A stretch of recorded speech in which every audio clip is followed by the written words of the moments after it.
तो इस एपिसोड की शुरुआत में हम लोगों को मिस यांग को दिखाया जाता है, जो कि लिंगफेंग के लिए इस लेक के अंदर जाने का रास्ता खोल देती है, जिसके अंदर से बहुत ही अमाउंट में फायर एनर्जी निकल रही थी। इस चीज को देखकर लिंगफेंग बोलता है, ये फायर एनर्जी तो बहुत ही ज्यादा पावरफुल है, इसलिए ऐसा हो सकता है कि मुझे इस लेक के अंदर में इमोर्टल एनर्जी मिल सकती है। इसके बाद लिंगफेंग, मिस यांग और जिया इस लेक के अंदर में जाने की तैयारी करने लगते हैं। इस चीज को देखकर शाओटियान बोलता है, तुम लोग मेरा थोड़ा सा इंतजार करो। तभी ये डिवाइन ड्रैगन भी इन लोगों को रुकने के लिए बोलता है, लेकिन तब तक ये सभी लोग इस पोर्टल के अंदर में चले गए थे। इसके बाद ये भी इस पोर्टल के अंदर में चला जाता है। इसके बाद हम लोगों को इस लेक के अंदर का सीन दिखाया जाता है, जहाँ पर चारों तरफ माउंटेन और आग जल रही थी। इस चीज को देखकर शाओटियान बोलता है, ये जगह तो बहुत ही ज्यादा बड़ी है और इस जगह पर चारों तरफ फायर के बवंडर हैं। इसके बाद शाओटियान इस जगह की छानबीन करने के लिए जाने लगता है, लेकिन लिंगफेंग शाओटियान को रोकता है। लेकिन तब तक शाओटियान के ऊपर इस बवंडर ने हमला कर दिया था, जिसकी वजह से इसका एक पंख थोड़ा सा जलने लगता है, जिसकी वजह से शाओटियान को बहुत ही ज्यादा गुस्सा आ जाता है और वो लिंगफेंग को बताने लगता है कि यह जगह बहुत ही ज्यादा अजीब है, क्योंकि इस जगह ने मेरे पंख को जला दिया है,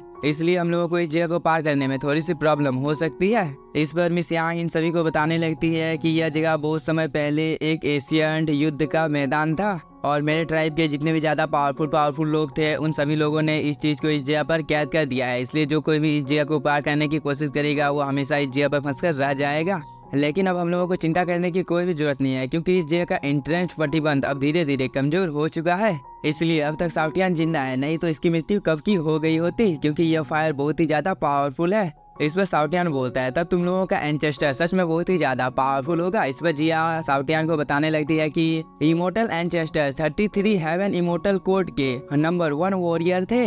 इस बात को सुनकर शाओटियान बहुत ही ज्यादा खुश हो जाते हैं और वो जिया से पूछने लगता है, तब तो वो अपने पीछे इस जगह पर बहुत सारे एलेक्सर और ट्रेजर छोड़ कर गए होंगे। इस पर जिया बताने लगती है कि होली लैंड हमें एक बहुत ही ज्यादा रेयर ट्रेजर है, जिसे सिर्फ डेस्टिनी का सन ही ढूंढ सकता है, क्योंकि इसकी पावर बहुत ही ज्यादा है और इसकी पावर को सिर्फ डेस्टिनी सन ही अपने कंट्रोल में कर सकता है। इस बात को सुनकर शाओटियान थोड़ा सा खुश हो जाता है और वो बोलता है, ऐसा हो सकता है कि मैं डेस्टिनी बर्ड हो सकता हूँ, इसलिए तुम्हारे पास जब भी टाइम हो तब मुझे तुम उस जगह पर ले जाना, मैं उस चीज को देखने के लिए जाना चाहता हूँ। इस बार लिंगफेंग बोलता है, तुम यहाँ पर अपनी बकवास बातों को करना बंद करो। तभी मिस यांग लिंगफेंग को बोलती है, अगर तुम सच में डेस्टिनी के पुत्र हो तो तुम्हें अब इस जगह का और इंतजार नहीं करना चाहिए। इस पर लिंगफेंग बोलता है, तुम लोग इस जगह पर क्या बोल रहे हो। इस पर जिया लिंगफेंग को बताने लगती है, हम लोगों के एंचेस्टर ने पहले ही भविष्यवाणी कर दी थी कि इस जगह पर डेस्टिनी का सन आएगा, जो कि हम लोगों के ट्राइब के कारोबार को संभालेगा और साथ ही वो डिमन किंग के साथ फाइट करेगा, जिसने यहाँ पर बहुत ही ज्यादा तबाही मचा कर रखी है, क्योंकि उसने हजारों लोगों की जान ले ली है। लेकिन ये बहुत ही ज्यादा दुख की बात है कि हजारों सालों का टाइम बीत चुका है, लेकिन वो अब तक इस जगह पर नहीं आया है।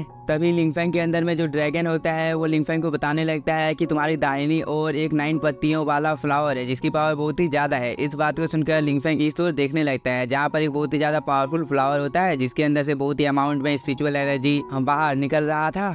और इस फ्लावर को देखने के बाद लिंगफेंग बहुत ही ज्यादा खुश हो जाता है और वो बोलता है, ये फ्लावर तो कम से कम 3000 साल पुराना होगा।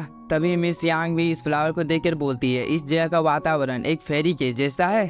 इस पर लिंगफेंग बोलता है, यह फ्लावर किसी की भी इंजरी को बहुत ही आसानी के साथ ठीक कर सकती है। इस बात को सुनकर मिस यांग थोड़ी सी शॉक हो जाती है और वो बोलती है, तब हम लोगों ने जिस फ्लावर को इकट्ठा किया था, क्या यह चीज उससे 1000 गुना ज्यादा पावरफुल है। लेकिन इस सीक्रेट रिलम में तो बहुत सारे पावरफुल लोग आ चुके हैं, जिनकी मौत कब की हो चुकी है, इसलिए मैं आपको इस जगह पर मरने के लिए नहीं भेज सकती हूँ। लेकिन मैं अगर तुम्हें सच बताऊं लिंगफेंग, तो जू के बेटे को मैं फॉरबिडन एरिया में ले जाने के लिए तैयार हूँ, क्योंकि आम लोगों को फॉरबिडन एरिया में लाना मना है, क्योंकि वो लोग फॉरबिडन एरिया से मैजिकल वेपन को प्राप्त नहीं कर सकते हैं। इसलिए लिंगफेंग मैं तुम्हें पहले ही बता देती हूँ कि अगर तुम्हें किसी मुसीबत का सामना करना पड़ता है, तो तुम अपनी जान को बचाकर पीछे हट सकते हो। इस पर लिंगफेंग बोलता है, तुम लोगों को चिंता करने की कोई भी जरूरत नहीं है, क्योंकि मैं इस फ्लावर को हासिल कर लूंगा, क्योंकि ये फ्लावर तुम लोगों की फैमिली के लिए बहुत ही ज्यादा इम्पोर्टेंट है, क्योंकि इस फ्लावर की वजह से तियान कुई की बीमारी को ठीक किया जा सकता है। तभी मिस यांग लिंगफेंग को समझाने लगती है कि क्या तुमने मेरी बातों को ध्यान से नहीं सुना था कि इस जगह से जूस सुसी बाहर निकल कर नहीं आ पाया था, इसलिए तुम्हें इस जगह की ओर नहीं जाना चाहिए। लेकिन लिंगफेंग बोलता है, मैं एक बार कोशिश करना चाहता हूँ। इस बात को सुनकर जिया थोड़ी सी खुश हो जाती है और वो बोलती है, लिंगफेंग क्या तुम सच में इमोर्टल लेवल के बैरियर को तोड़ने वाले हो। तभी शाओटियान जिया को बताने लगता है कि इस फॉर्मेशन को तोड़ना मेरे मास्टर के लिए बस चुटकी बजाने जितना आसान है। लेकिन लिंगफेंग यहाँ पर सभी को बताने लगता है कि यह एक गॉड लेवल का फॉर्मेशन है, इसलिए इसे तोड़ने से पहले मुझे एक बार अच्छी तरह से सोच लेना चाहिए।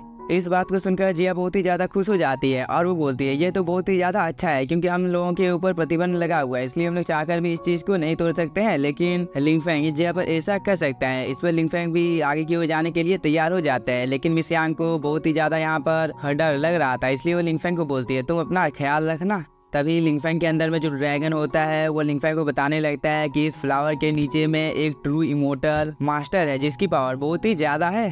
तभी लिंगफेंग के अंदर में जो ड्रैगन होता है वो लिंगफेंग को बताने लगता है कि इस फ्लावर के नीचे में एक ट्रू इमोर्टल लेवल का क्रिस्टल है जिसकी पावर बहुत ही ज़्यादा है। इस बात को सुनने के बाद लिंगफेंग भी अपनी पावर का यूज करने लगता है, जिसकी वजह से वो अभी इस क्रिस्टल को साफ साफ देख पा रहा था। इसके बाद लिंगफेंग बिना कोई टाइम जाए कि इस बैरियर की ओर आगे बढ़ने लगता है और वो बोलता है इस बैरियर को तोड़ना तो बहुत ही ज़्यादा आसान है, लेकिन तुमने मुझे प्रोटेक्ट क्यों नहीं किया ड्रैगन।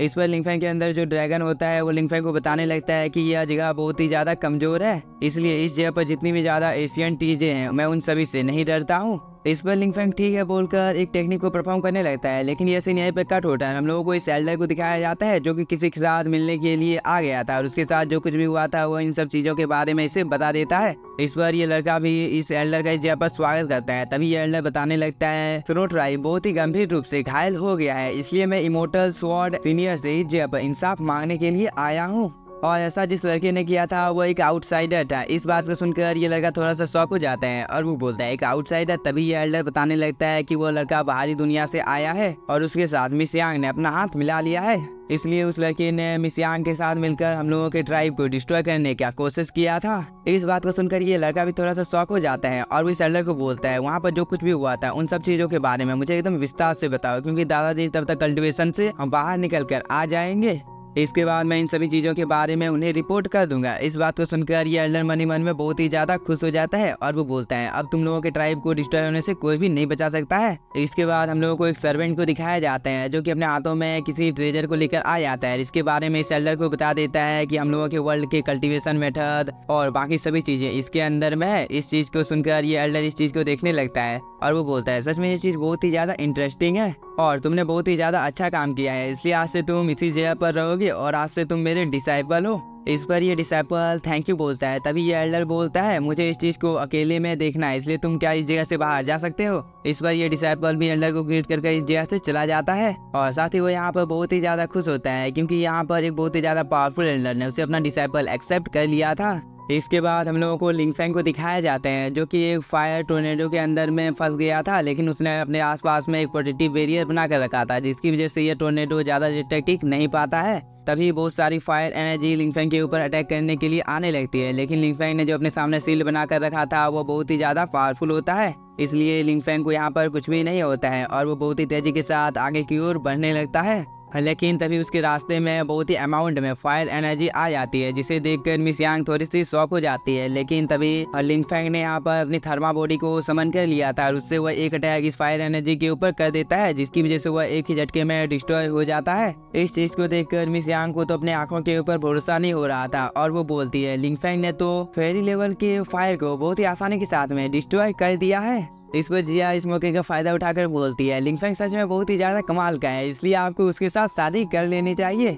इस बात को सुनकर मिस यांग यहाँ पर शर्माने लगती है। इधर लिंगफेंग बहुत ही तेजी के साथ इस फ्लावर की ओर जाने लगता है और जैसे ही वो इस फ्लावर के नजदीक पहुंच जाता है वो अपनी निर्माणा स्वॉर्ड से इस फ्लावर के ऊपर हमला कर देता है, लेकिन इस फ्लावर के आसपास में एक प्रोटेक्टिव बैरियर होता है, इसलिए लिंगफेंग यहाँ पर अपनी पावर को और भी ज़्यादा बढ़ाने लगता है। साथ ही वो अपने किसी सीक्रेट टेक्निक को परफॉर्म कर रहा था जिसकी वजह से यहाँ पर एक बहुत ही ज़्यादा पावरफुल ड्रैगन समन हो जाता है। इसके बाद ये ड्रैगन अपनी एनर्जी से इस शील्ड के ऊपर हमला करने लगता है और इसी मौके का फायदा उठाकर लिंगफेंग अपने दो जाइंट हैंड से इस बैरियर को उखाड़ कर फेंक देता है, जिसे देखकर मिस यांग और जिया को तो अपनी आंखों के ऊपर भरोसा नहीं हो रहा था कि आखिरकार लिंगफेंग ने इस चीज को किया तो किया कैसे। और जिया बोलती है क्या लिंगफेंग इमोर्टल हो सकता है, क्योंकि मुझे तो लगता है कि यही डेस्टिनी का सन है। इस पर मिस यांग कुछ देर तक अपने मन में सोचने के बाद बोलती है हाँ ऐसा हो सकता है कि लिंगफेंग डेस्टिनी सन है। इधर हम लिंगफेंग को देखते हैं जो कि अपने किसी सीक्रेट टेक्निक को परफॉर्म कर रहा था, लेकिन इसी के साथ हम लोगों का ये एपिसोड हो जाता है खत्म। अगर आप लोगों को वीडियो पसंद आया होगा तो चैनल को सब्सक्राइब कीजिए और वीडियो को like. Thank you for watching.